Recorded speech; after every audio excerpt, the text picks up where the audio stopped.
All right, let's jump right in today. We're looking into this Politico article about Pete Hegseth Okay. and his potential nomination as defense secretary. This is, as you can Yeah, imagine, new news. Yeah. pretty big news, Yeah. causing quite a stir. And it seems like, from what I'm reading here, folks over at the Pentagon, Mm-hmm. they're especially worried about what this could mean Oh, yeah. for all the efforts to Absolutely. combat sexual assault in the military. What do you think?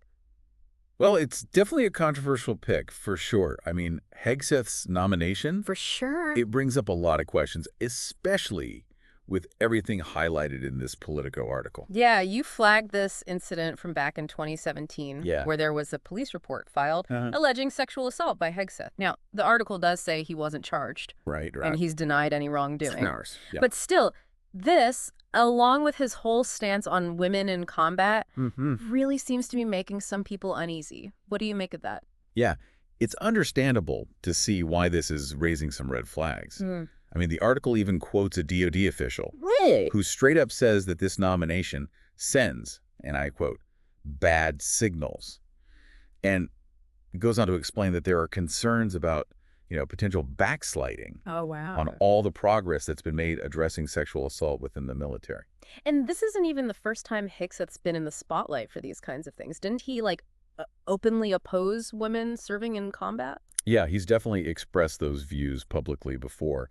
And the article points out how that's particularly concerning because policies related to, sexual assault prevention, Mm-hmm. women in combat, and diversity programs Mm-hmm. all fall under the defense secretary's watch. These aren't like laws. They're not set in stone. They could be changed. So there's a real fear that he could undo a lot of the work that's been done. That's the worry, at least from what several former DoD officials are saying in this article. They're suggesting that Hegseth might try to roll back some of the initiatives put in place during the Biden administration. Like what kind of initiatives? Well, think back to Biden's term. There was a big push Mm-hmm. to address sexual assault in the military. Mm. They even created an independent review board. Oh, great. And they ultimately decided to take the handling of those cases completely out of the chain of command Real. and hand it over to independent prosecutors. Wow. That was huge. Yeah, that sounds like a major shift. You'd think everyone would be on board with that, right? Taking those cases more seriously. You'd think so, but the article highlights how there's still a lot of resistance Really? within certain parts of the military. Wow. Some commanders are pretty skeptical about how big of a problem this actually is, Hmm. and they see these changes as an overreach. There's this idea out there that combat readiness Okay. should always be the top priority, and that these other issues are just distractions. It sounds like we're seeing this theme, this tension between, focusing on combat readiness. Exactly. Versus addressing these, well, what some might call softer issues, like sexual assault prevention and response. Exactly. The article actually pushes back on that idea pretty hard. It argues that it's a dangerous misconception to think that way, a force that's struggling with these internal problems like sexual assault. Yeah. They're not going to be as effective All right. in combat situations. Hmm. When service members don't feel safe or respected within their own ranks, Mm. it directly impacts their morale, their unit cohesion, and ultimately their readiness. It's like if you're trying to win a game and your team's fighting amongst themselves, you're not going to get anywhere, right? Exactly. Precisely. And the article even gives this pretty sobering statistic to back this up. The Pentagon's recent suicide report. It showed that 3% of suicide victims Wow. reported experiencing physical or sexual assault or harassment just in the year leading up to their death. Wow, that's heartbreaking. And that really suggests that this isn't something we can just sweep under the rug. Right. Absolutely not. And what's even more concerning is that this number might only be scratching the surface. Really? The article cites research from Brown University's Watson Institute that estimates the actual number of sexual assault cases Oh, God. in the military is significantly higher than what's officially reported by the Pentagon. So wait, what you're saying is the Pentagon's data might not be capturing the full extent of the problem. Yeah. Why would that be? Well, there are a lot of reasons someone might not report a sexual assault, Right. especially in the military. Think about the power dynamics, the fear of retaliation, Mm-hmm. the potential impact on their career. Yeah. It's a lot to deal with. It takes a lot of courage to come forward in any situation, but especially in such a hierarchical structure like the military. Absolutely. And that underreporting just makes it even harder to address the problem effectively. It seems like this nomination is really bringing up a lot of existing tensions. Yeah. Bringing them to the surface, right? It's not just about Hegseth himself or this one incident. Right. It's about the whole military culture. Absolutely. And its ability to deal with these really tough challenges. Yeah, yeah. And this is all happening while things are, well, pretty intense globally. Right. I mean, we've got wars going on and more potential conflicts on the horizon. Right. Shouldn't our military be at its absolute strongest right now? That's a good point.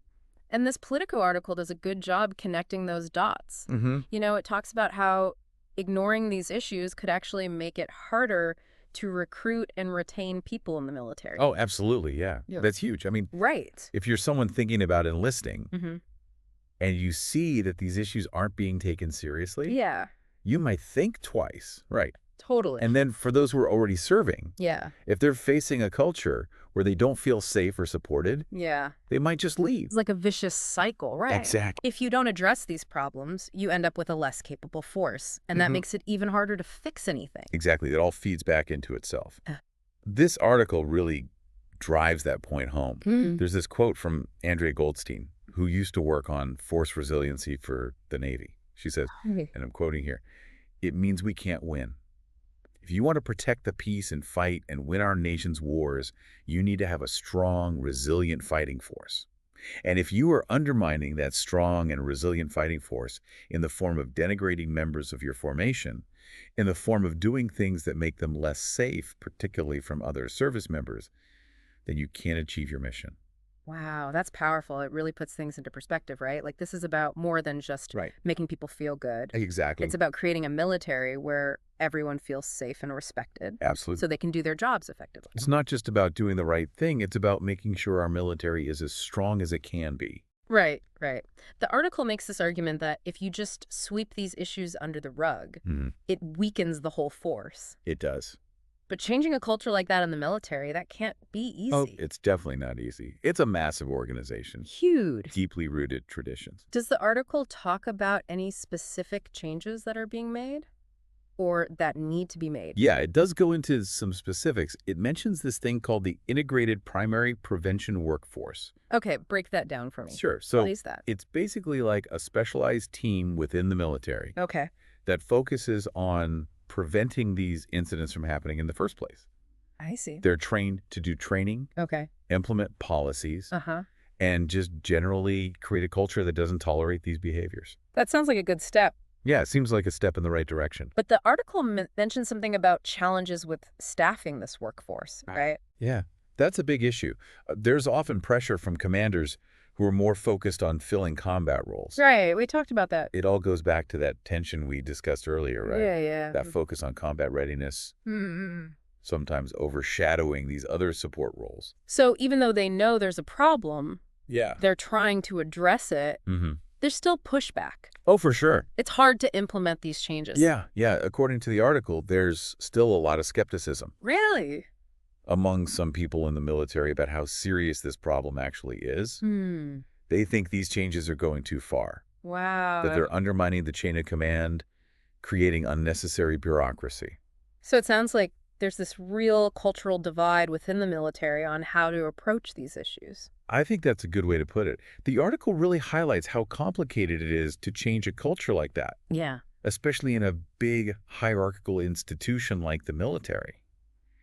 It's not just about changing policies. It's about changing attitudes and beliefs across the entire organization. So we've got this complex issue, this potential nominee who seems to represent a step backward for some people. And the military is trying to figure out how to balance tradition with the need for change. Yeah, it's a lot. What does this all mean for the average person, though? That's a great question. Like, why should we care about what's happening at the Pentagon? The article actually addresses that. It's not just some internal military matter. It has implications for all of us. I'm listening. It's about our values as a nation. What kind of military do we want to have? One that prioritizes the safety and well-being of all its members? Or one where these issues are downplayed and ignored? I think most people would agree. We want a military where everyone feels protected and respected. And this nomination really forces us to face that question. Do Hegseth's views align with those values? Right. And if they don't, what message does that send to the people who serve our country? It's a matter of national security too, right? Absolutely, and the article makes that very clear. Like, if we ignore these issues, it's going to make our military weaker. A force that's divided, struggling with internal problems, they're not going to be as prepared to deal with threats from outside. It all ties together. This isn't just a social issue. Right. It's a national security issue. So we've got this potential defense secretary nomination, raising all these questions about military culture, readiness, even our values as a nation. That's a lot. It really is a lot to unpack. There really is a lot to consider here. This whole deep dive into this Politico article has been, well, pretty eye-opening. It is, isn't it? Yeah, I mean, we've seen how this nomination has just stirred up so much debate about, well, everything. Hegseth's past, his views on women serving in combat, this whole bigger question of sexual assault in the military. Right. And we've talked about how all of this could even impact, national security. It's a lot. It really is. And I think it all leads to this really big question. Okay, lay it on me. What's the question? What can we, as everyday citizens, actually do to make sure our service members are safe and, well, taken care of? How can we make sure these issues don't get swept under the rug, no matter who's in charge? Yeah, that's the big question, isn't it? It's kind of overwhelming, honestly, when you're talking about these massive problems. It can feel that way, yeah, but I don't think it's about having all the answers right away. Right. It's about starting a conversation, staying informed, and then, holding our leaders accountable. Okay, so where do we even begin? Well, I think this deep dive we're doing, it's a great first step. Okay. That Politico article you brought, lots to think about there. Yeah. We could do our own research, learn more about the candidates, their views on these issues, and really understand what their policies might mean, down the line. So step one is getting informed. Exactly. Educating ourselves. Right. And then, well, we can talk about it.